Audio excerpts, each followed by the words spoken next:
Hello friends, मैं हूं आपका दोस्त ऋषि और मेरे यूट्यूब चैनल गेस नॉलेज में आप सभी का स्वागत है।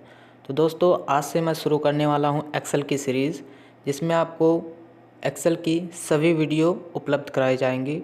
तो अगर अभी तक आपने मेरे चैनल को सब्सक्राइब नहीं किया है तो प्लीज़ चैनल को सब्सक्राइब कर लीजिए, जिससे मेरे आने वाली सभी वीडियो की नोटिफिकेशन आप तक सबसे पहले पहुँचे।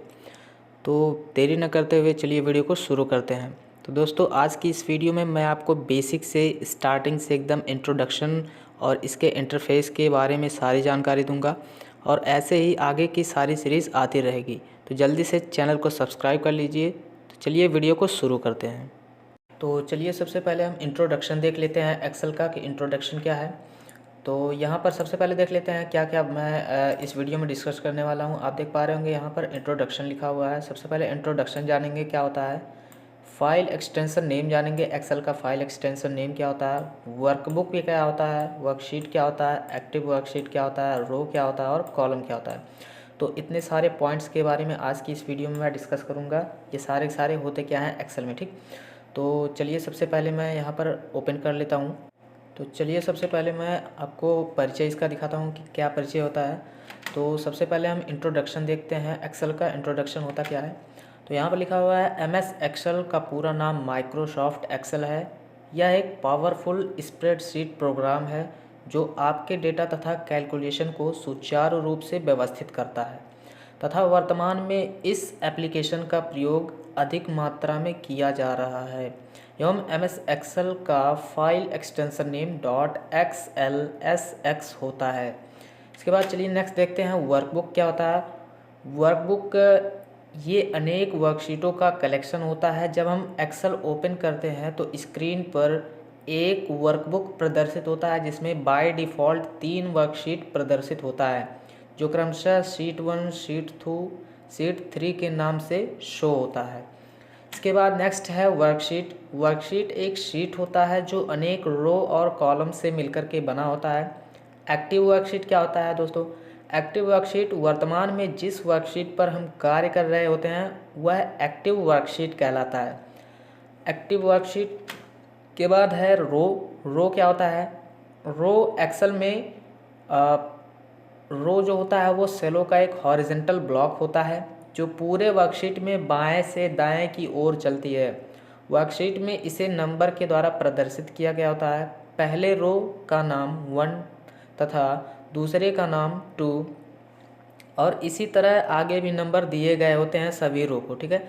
एक्सेल के एक वर्कशीट में रो की कुल संख्या की बात करें तो 10,48,576 रो होते हैं। कॉलम की बात कर लेते हैं। कॉलम क्या होता है। एक्सेल में कॉलम सेलों का एक वर्टिकल ब्लॉक होता है जो पूरे वर्कशीट में ऊपर से नीचे की ओर चलती है। वर्कशीट में इसे अल्फ़ाबेट के द्वारा प्रदर्शित किया गया होता है। पहले कॉलम का नाम ए तथा दूसरे कॉलम का नाम बी, और इसी तरह जेड तक दिए जाते हैं। इसके बाद ए बी, ए सी और ऐसे ही। इसके बाद एक्सेल में एक वर्कशीट में कॉलम की कुल संख्या 16,384 होती है। यानी एक वर्कशीट की हम बात करें तो उसमें कॉलम की संख्या कितनी होती है, 16,384 कॉलम्स होते हैं। इसके बाद नेक्स्ट है सेल। सेल जो होता है, सेल एक 4 भुजाओं से घिरी हुई आकृति होती है, अर्थात जब एक रो और एक कॉलम एक दूसरे को जिस स्थान पर काटते हैं उस स्थान पर एक सेल का निर्माण होता है।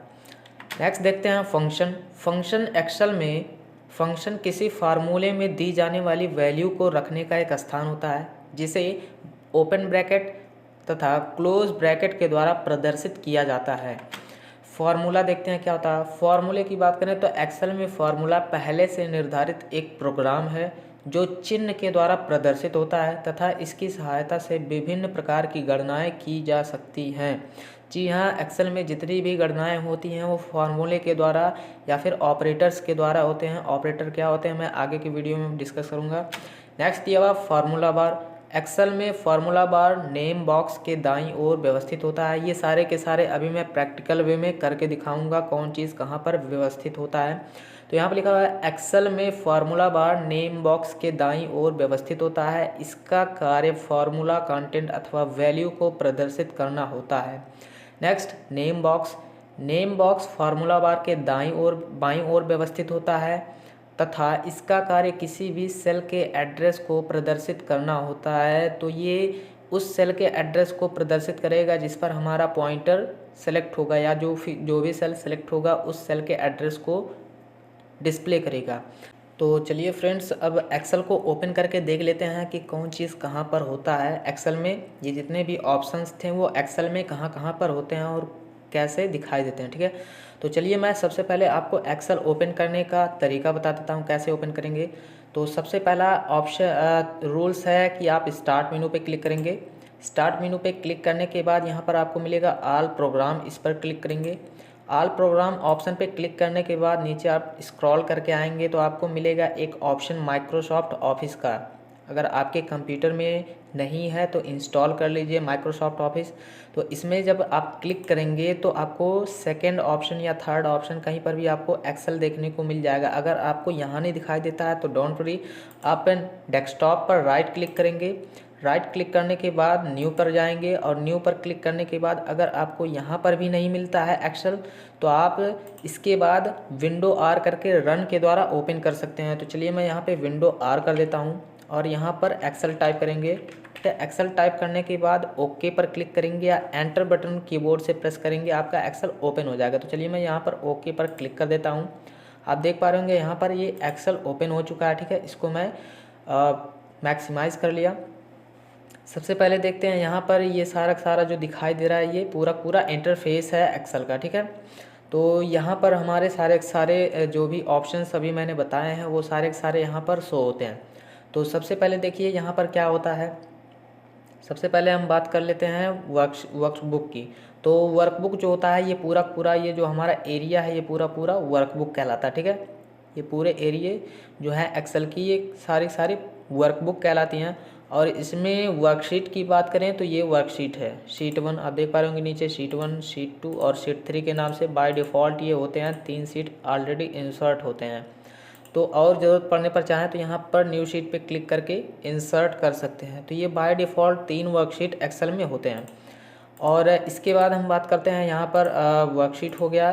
फाइल एक्सटेंशन नेम की बात कर लेते हैं। तो फाइल एक्सटेंशन नेम जो होता है एक्सेल का .xlsx होता है। तो ये चेक कैसे करेंगे कि एक्सेल का फाइल एक्सटेंशन नेम कहाँ होता है। तो इसके लिए चलिए मैं इसमें कुछ लिख देता हूँ, इसके बाद मैं इसको सेव कर देता हूँ। तो सेव करने के लिए मैं डेस्कटॉप का इस्तेमाल कर लेता हूँ। मैं डेस्कटॉप पे यहाँ पर किसी भी नाम से, चलिए इंट्रो के नाम से मैं इसको सेव कर देता हूँ। तो यहाँ पर मैं इंट्रो के नाम से डेस्कटॉप पर सेव कर देता हूँ। सेव करने के बाद अब चेक कैसे करेंगे कि इसका फाइल एक्सटेंशन नेम क्या होता है। तो इसके लिए डेस्कटॉप पर मैं जाता हूँ और ये इंट्रो वाली फाइल पे राइट क्लिक करता हूँ।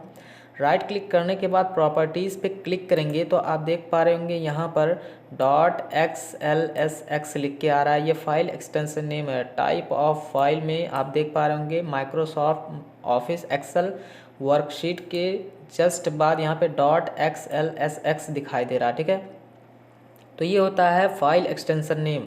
फाइल एक्सटेंशन नेम दोस्तों होता है फाइल को पहचानने के लिए। जैसे हम वीडियो देखते हैं तो .mp4 होता है, म्यूज़िक सुनते हैं तो उसका फाइल एक्सटेंशन नेम .mp3 होता है, या इमेज देखते हैं तो उसका फाइल एक्सटेंशन नेम जो होता है वो .jpg या jpg होता है। तो ये सारे के सारे फाइल के टाइप को पहचानने के लिए होते हैं कि किस टाइप का ये फाइल है। तो अगर .xlsx लिखा हुआ है किसी भी फाइल के फाइल टाइप में तो आप समझ जाएंगे कि वहाँ पर ये एक्सेल की फ़ाइल है।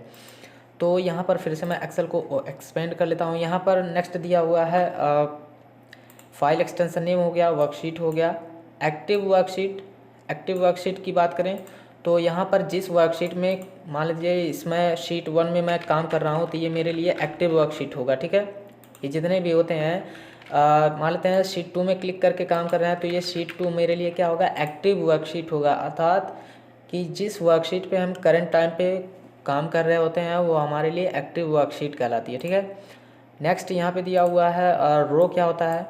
दोस्तों रो जो होता है वो मैंने आपको बताया है इंट्रोडक्शन में ही कि रो जो होता है वो सेलों का एक हॉरिजेंटल ब्लॉक होता है। ठीक है, जो कि पूरे वर्कशीट की बात करें तो पूरे वर्कशीट में क्या होता है, बाएं से दाएं की ओर चलता है। यानी ये पूरा क्या है, एक रो है। ठीक है, इसकी बात करें तो ये क्या है, पूरा रो है। और आप देख पा रहे होंगे यहाँ पर 1 2 3 करके रो को दिया गया है नंबर, ठीक है। रो को नंबर के द्वारा प्रदर्शित किया गया होता है प्रत्येक सीट में, और ये 10,48,576 होते हैं। अगर आपको लास्ट वाला यहाँ पर 1 दिख रहा है, अगर आपको लास्ट वाले रो को देखना है तो कंट्रोल के साथ डाउन एरो की प्रेस करेंगे तो आप नीचे देख पा रहे होंगे 10,48,576 लास्ट वाला रो यहाँ पर शो कर रहा है, ठीक है। तो इस तरह से आप देख पा रहे होंगे कि टोटल 1 से लेकर के 10,48,576 इसमें रो होते हैं, ठीक। इसके बाद ऊपर वाले सबसे फर्स्ट वाले रो पे आने के लिए कंट्रोल के साथ अप एरो की प्रेस करेंगे तो फर्स्ट वाले रो पे आ जाएंगे, ठीक। इसी तरह एक्सेल की बात करें तो कॉलम की बात करें तो कॉलम क्या होता है, कॉलम सेलो का एक वर्टिकल ब्लॉक होता है जो ऊपर से नीचे की ओर पूरे वर्कशीट में चलती है, ठीक है। तो यहाँ पर हम देख लेते हैं, ये जो है ये पूरा एक कॉलम है, ठीक है। ये एक कॉलम है।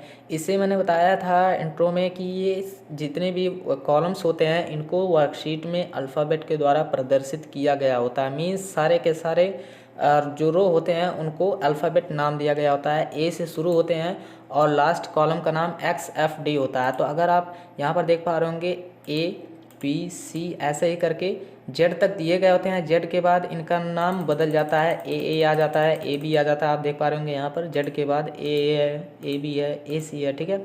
ऐसे ये आगे का क्रम चलता रहता है। तो अगर आप फर्स्ट वाले रो को देखेंगे तो यहाँ पे A दिख रहा है। अगर लास्ट वाले रो को देखना कॉलम को देखना चाहते हैं तो यहाँ पे कंट्रोल के साथ राइट एरो की प्रेस करेंगे तो लास्ट वाले कॉलम पे चले जाएंगे, जो कि इसका नाम है XFD, ठीक है। तो फर्स्ट कॉलम और लास्ट कॉलम दोनों आप यहाँ पर देख पा रहे होंगे। तो इस तरह से आप कॉलम्स को देख सकते हैं। और एक एक्सेल के एक वर्कशीट में कॉलम की कुल संख्या 16,384 होती है, ठीक है।